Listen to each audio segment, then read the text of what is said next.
there are two tiers that I built this story on, and one is the character drama between the Marshal and the character in her arm, the AI in her arm, and it's basically the native population, but personified by this pair of twins. And so the triptych between them is on one complete level, but then like the societal building is all about it's the frontier thing. It's where does the frontier go once space is colonized, and the answer is it collapses back on itself. So this is very much about how power corrupts, and so things like it's just there's so much focus on Earth that it gets corrupted just because there's just too much power there, and so it gets dystopic through necessity. Everything is interconnected in this one world that branches off. It starts. The anthology is 12 stories that the story of how we got from the Earth that we know, which they call Old Earth,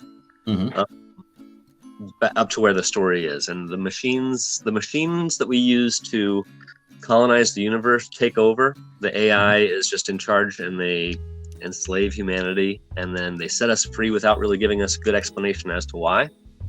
And they give us, as reparations, they give us like unlimited technology. So the universe becomes it's like Ready Player One kind of developed. Like every planet has, just whatever anyone could imagine. And since space is the final frontier in Star Trek, but this is like what happens once everything is totally recolonized and things collapse upon themselves.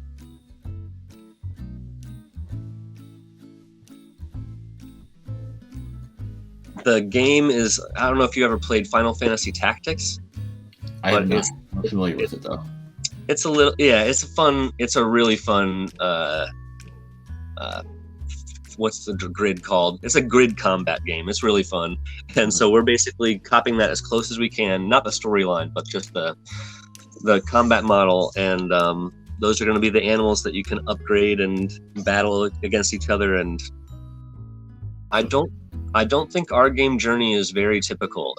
Was also spawned out of freelancers coming together. I think that I actually ended up finding them on social media, the programmer, designer, and he's never done anything this big before, and it's something that we're both like learning as we go. But the collecting the art is where I came in. So the pixel artists that did the sprites, I think we're up to like 8 or 9 of them.